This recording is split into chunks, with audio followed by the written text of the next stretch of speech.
is talking about, apparently, is the decline of literacy, the end of writing and reading, and maybe particularly the end of poetry. And so maybe we're going to argue with him at the end. So please listen very carefully and be ready to argue with Andrew at the end, to spice it up. So would you perhaps introduce yourself and then talk about the book? Yeah, it's not really the end of poetry, and that Jillian referred to a recent review in Asian Child. It's always interesting what the reader interprets, and it's not necessarily, I would say, that wrong. But really more directly, it's about literary failure, the idea of literary failure. So it's approached by poetry being a marginalized art form, or an art genre that doesn't sell very well, or is not, doesn't have a lot of popular acclaim. So seeing as this is a small audience, also I would like to be as casual as possible, and but of course, being the center of attention, I'd like to go on and on, say lots. So I'll just briefly say, I've been in Hong Kong 10 years. I'm not sure where I'm from anymore, which is an okay position to be in. I teach at the Hong Kong Art School, a class called Digital Imaging. And I've always been a visual artist and curator, but I've always been interested in the intersection of text, writing, and images. So one summer I was working on someone else's book, editing someone else's book, and I was away from my computer. And so now everyone always goes, "Where's your studio?" And I just go, "It's right here on my computer. The studio's the digital imaging." So I was away from that computer, and I just had a very small computer to do editing, text editing, nothing that could handle photograph files or that. And so I had moments myself where I was wondering what to do. So I've always written off and on. I really started as a teenager writing poetry. And so I started writing, and I started submitting work online and getting rejected. And I thought about, well, what about this idea of failure? Writing a cycle, a poem about failure and getting rejected. So really, that's more to the point. And of course, once I started thinking about it, developing, I'm like, yeah, you can't go on and talk about your own pathetic status in the literary world. And I was just thinking about what other themes with literary failure. So the reason it's called Alphabet is it's 26 poems, each with one letter of the alphabet, and then a subtitle. And that's kind of it's an ephemera behind the book. This is, well, how many poems do I have to write? How many poems for a book? Well, what about 26, or like the alphabet? So that's how that all came together, but I think it works well for the idea. So yeah, I expanded that idea of failure. It's all the things like rejection, ambition, egotism, but also illiteracy. People who are illiterate can't express themselves through writing. Erasure, books that have been disappeared throughout history, and destruction, just simple destruction of books. So yes, the status of poetry is like, I think everyone writes poetry, and it's that form where it's a snippet. You use snippets so you can be walking along just as Jillian, something occurs to you, and we all have enough wherewithal to express ourselves that way, just a little bit, a little thought, right? It's this form that's available to all of us, and I think that's one reason why it's kind of denigrated.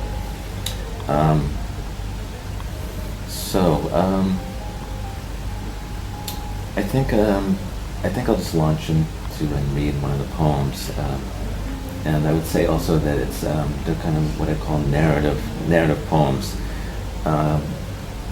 based on people I've observed. I incorporate people I observed, make up parts of it. Some of them are me.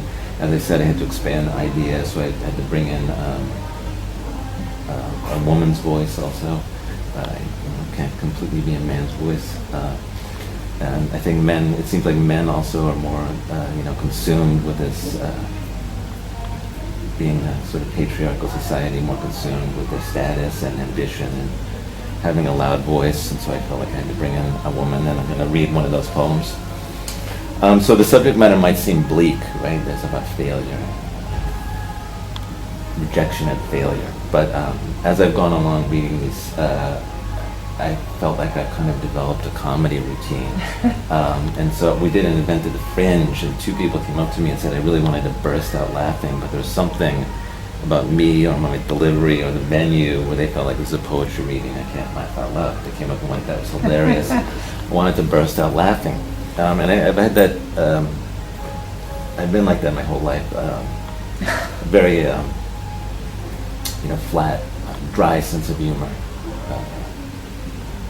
And I insert it without even knowing I'm doing it. And it's good and bad, because it's a kind of sarcasm that can not be friendly, but it's also, humor is also a kind of survival tool. So exactly, if you're being rejected, it helps to, helps. Humor always helps, right? So I think what I'm going to do is read some poems, and then I'll give some explanation behind it.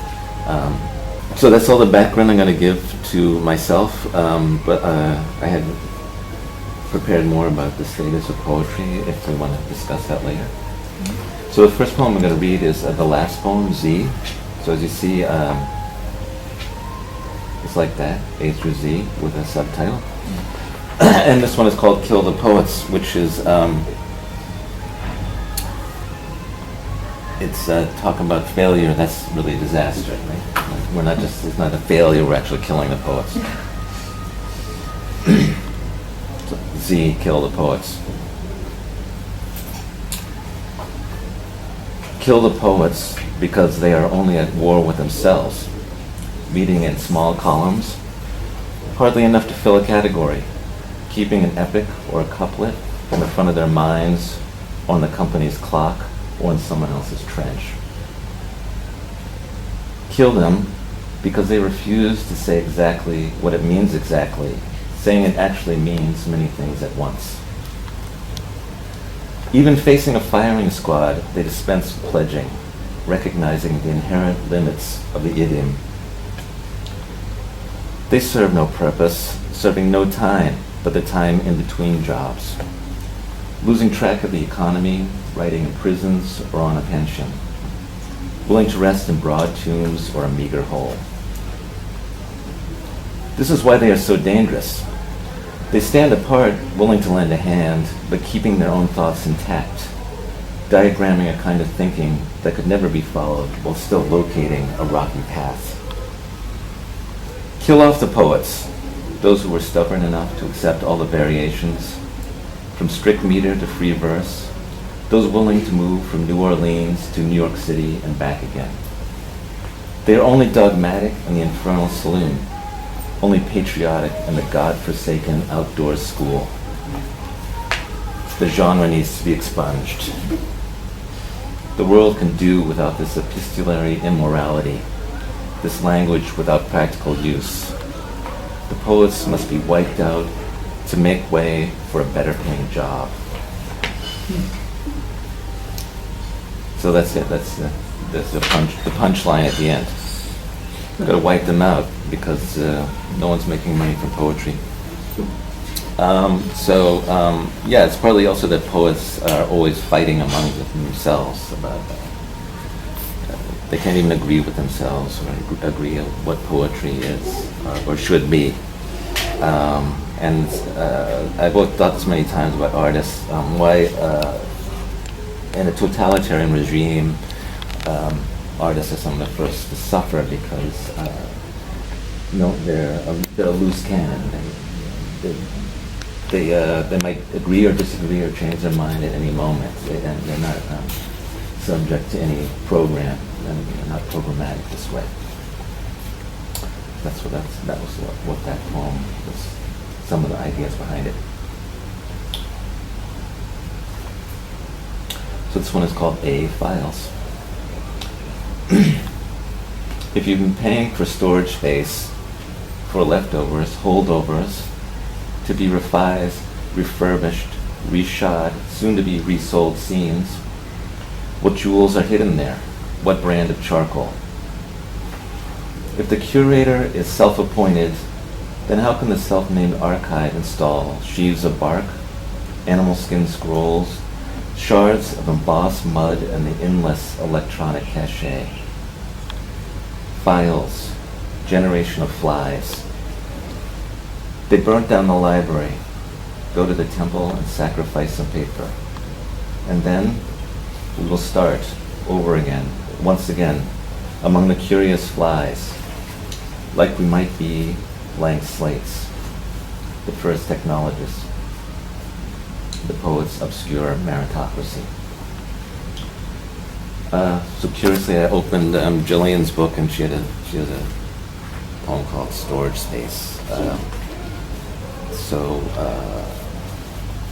Part of this failure is we have so much material hanging over our heads. What should we do next? Modernism in the arts has always been about innovating, and now everything's been innovated and we're kind of rehashing. And we have these storage spaces that have all these things in it, and really what's in there. And there might be a jewel, or exactly it's a piece of charcoal, and then a diamond is actually made by compressing charcoal. And then there's all these things that people used to write on sheaves of bark. Now we have this endless electronic cachet. I've also been reading this book. It's called Waste, and it's about trash. It's a really long essay about waste and trash, and he goes into this how much material we have like sitting there on the computer, things that we'll never get around to reading, or articles we're writing. So that's all that. And then it's poets of obscure meritocracy again. Why are we doing this, or how do we gauge value, or say what's good and what's not good? So the last poem will be X marks the spot. And so as I said, I feel I have to bury my voice there sometimes. Can't be all about pathetic people. As I said, sometimes men are the most pathetic in their ambitions. And so this is from a woman's point of view. It's a woman speaking, and she's illiterate.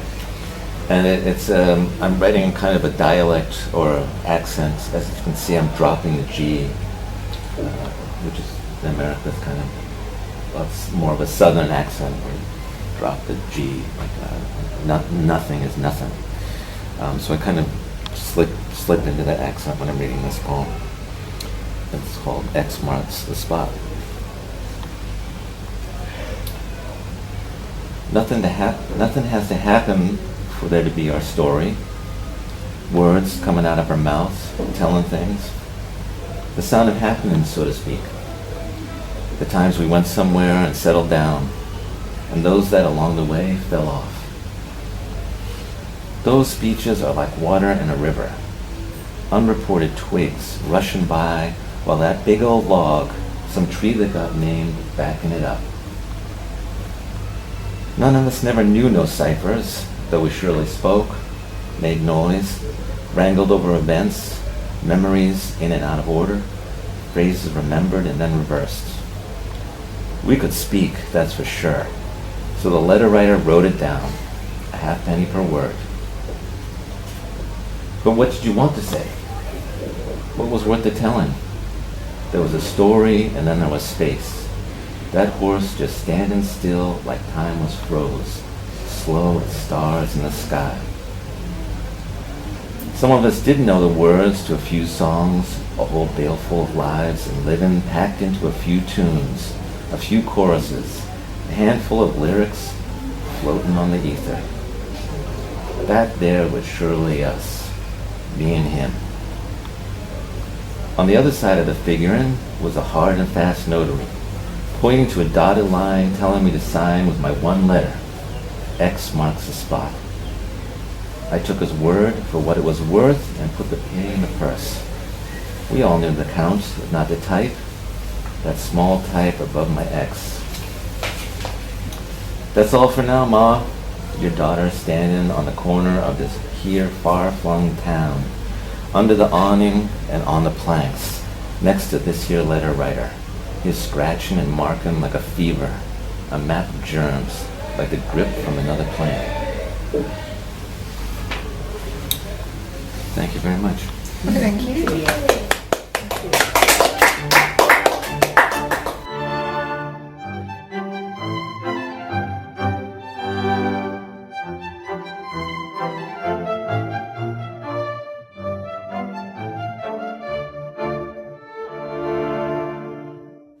Yeah, many times you can be very impressed by someone who had no schooling, how articulate they can be. And yeah, when there's a high degree of illiteracy in the United States, letter writing was a profession. Someone would sit there and write a letter exactly to your mother that you moved to another town.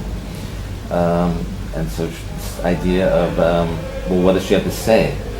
And so if you study something like Zen Buddhism, it's this idea of the void, like the void and being in the moment, right? And that horse staring out into space is that animal is actually the one that's really right in the moment, right? Has accepted this void. And so finally, this is supposedly an uneducated woman, maybe out of Grapes of Wrath by John Steinbeck.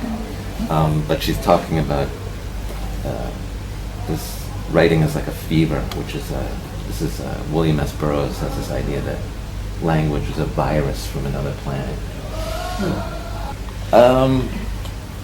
I always think that people are always talking about technology and how technology affects us, and I think that actually language was the first technology.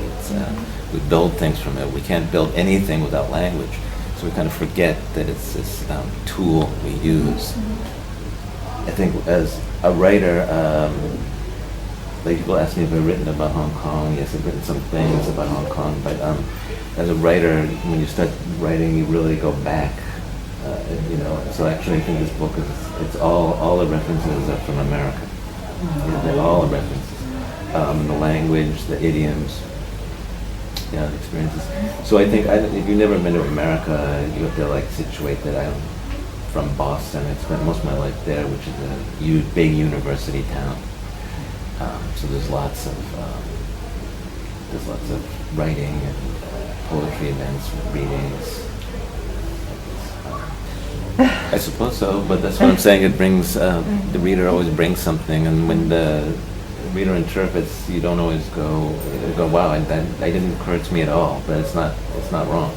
Yeah, exactly. That's complimentary to that. It's open enough. Actually, that again, the review in Shaw, he pulled out this line. It's like dusty bug chew pulp, and he said I was referring to. I can remember beetle nut. He said I was referring to beetle nut. I was like, what? He was like, oh, that's a really good metaphor for beetle nut. I wasn't thinking about beetle nut at all. That's a common sentiment that I just can't understand poetry. But the way you said that, a phrase pops into your head, and that's what I refer to as like a snippet. Something pops into your head, and you move from there. You also can't get lost in just the rhythm of language, like just empty, whatever it is, like alliteration. It sounds nice, right? But what's the meaning behind it? But I think we all can get into things and not get into others. Right? So yeah, that sounds like yes, you're that moment with your daughter. And this phrase pops in your head. That is the way a poem starts. And it's like you don't have to. It's a feeling, right? You don't have to express. You're not going to write a novel about spending, taking care of your daughter. So that once you've written that poem and removed from that reference, that's why people might have a difficulty because it becomes more abstract. Yes. Right? Yes. But totally run away from rhyming and. I don't know if it was Robert Frost or something, said it's like he said free verse is like playing tennis without a net. And so some people feel like that. That's see, that's my background. It's a way. I was reading, the first poets that influenced me are like the beat poets, Allen Ginsberg and Gary Snyder. That's what really influenced me. It's your background also. Yeah, it's very. Once you have a book, you'll have to promote it, and you think, oh, I got a book, published author, you have to get out there and hustle it. And so I went to Los Angeles, and I was really impressed by how many venues. But it was just a little bit behind the curve. I couldn't, when I was there and when they had opened, so I just was able to read at one place. And it's pretty much, open mics are really similar to French. They're always a little cliquey, a regular group of people. But usually very open to... And did you enjoy doing it? I enjoy doing it, and I would. That said, I would like to do this more because it's this distinction between reading it on the page and then performing it, and it's really two different things. And any poet you admire, it's interesting to see. I was just saying, I was influenced by Allen Ginsberg and Gary Snyder, and Allen Ginsberg he had a harmonium, and he would play it and sing. He was very, very practiced performer. Gary Snyder, who actually came to Hong Kong, is not the best reader. He's very kind of flat, and you're surprised because he's a great poet, and he's probably had lots of experience, but this comes across as not an enthusiastic reader. Not a great performance. That's back to the idea of failure. You need to challenge yourself. But I've done readings where I was like, wow, that was terrible. But you really do need to challenge yourself, develop the craft, and that's why the atmosphere is sympathetic. So I didn't realize that we'd run over time. Andrew's been very generous with his time and his ideas. So thank you very much indeed.